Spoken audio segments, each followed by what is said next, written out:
Uh, Frustrating performance on Saturday. Did not play our brand of football.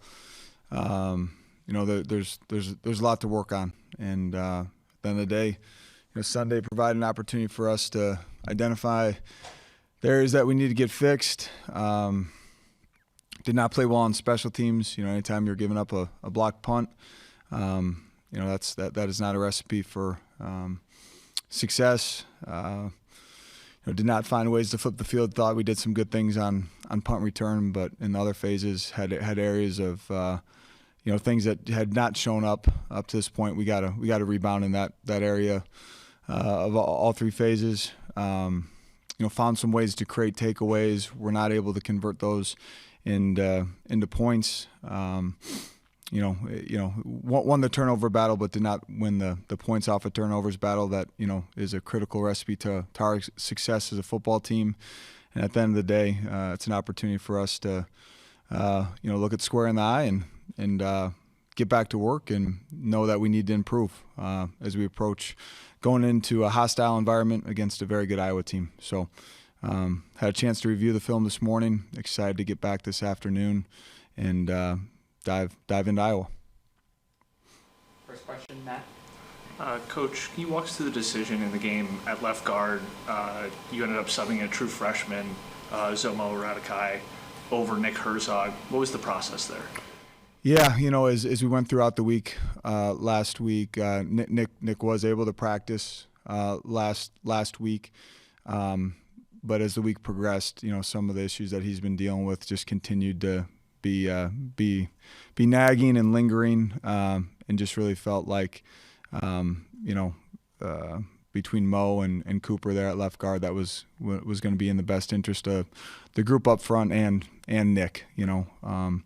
So we'll see how it plays out here. The remainder of the season with Nick, but first off and foremost, got to look out for his health and his not only short-term health but long-term health, and that's something that we'll be evaluating here in the next couple of days and in coming weeks.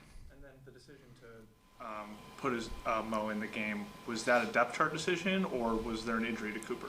No injury to Cooper. Just kind of letting those guys compete. Mo's been showing some really good things in practice. Especially in run game. And just kind of letting those guys, see how the flow of the game was going, how those guys were playing, and go with the hot hand. Coach, as you have been studying Iowa, I'm sure you probably have already started that process.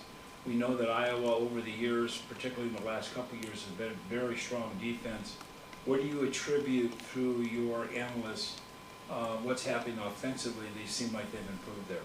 Yeah, a lot of the same things in terms of philosophically establishing the run, play action. Run scheme is very similar to what we've seen in previous years. But I think they're doing a good job. Very talented back. It starts with the O-line. Quarterback play has been impressive. I mean, you look at the Washington game, very good Washington defense, and their ability to put up 40 points. Doing some good things formationally, some good things with motions. You can just tell that the identity and philosophy is still staying consistent with what we've known to be, Iowa football, Iowa offense at its best, but some new wrinkles that I think are paying dividends and have shown the ability to be very explosive and balanced, utilizing the passing game as well. So, Coach, as a follow-up, is there been any changes in their offensive coaching staff, maybe their philosophy, or are they still Iowa as we know it? It's still Iowa as we know it, but I think Coach Lester has come in and done a really good job of putting his his fingerprints are certainly on it, and has done a really nice job of integrating into still being true to who they want to be as an offense, but finding ways to be creative and do some new things and utilize their personnel. I don't know Coach Lester, but have known of him for a long time. I think he does an exceptional job and has really done a good job with that offense in his first year. Henry? Coach, do you have an update on either AJ or Xander? Really encouraging news coming out of Saturday, just in terms of long-term health of both. Like I think that was our concern with both those guys. First off and foremost is just, scary situations with both of potential their long-term health. In terms of their return to play, we'll know more as we get into this afternoon and into tomorrow. But both came out in terms of it being situations where there's a pathway for those guys to return, which not only for this season but for both of their futures beyond college football was really good news after a long day. Coach, you talked about the special teams battle, and typically that's been a battle you guys have been able to win, especially in the return game, and you're going up against an Iowa team that struggled in returns. How important is it for you guys to get that hidden yardage, especially going on the road? It's always critical, and Iowa will absolutely challenge us in that space. It's been part of their formula for such a long time. They do a tremendous job of developing depth on their entire roster. Their demeanor or play and effort in all three phases, especially on special teams, is exceptional. I challenged our group this morning. These are things that we need to get fixed, and the challenge that we're staring down this week with an Iowa team that plays at extremely high level on special teams, with their effort, technique, and the amount of time that they invest as a program. It will not be an easy task to bounce back, but we're going to have to.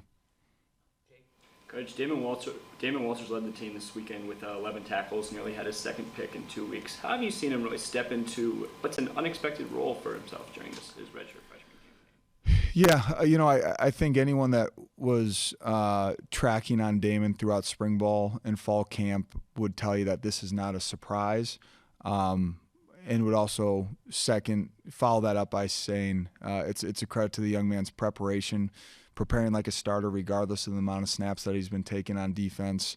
Was dinged up after the Duke game for a little bit and just continued to stay consistent once he was back and available, was back to form. I think it's a credit to his preparation, his confidence, and the way that he's performed these last 2 weeks is something that reflects what we've seen out of him in practice, which is really exciting. Coach, Jack with another game under 10 completions. I know progress and success is not always linear, but how you get him to play more consistent football?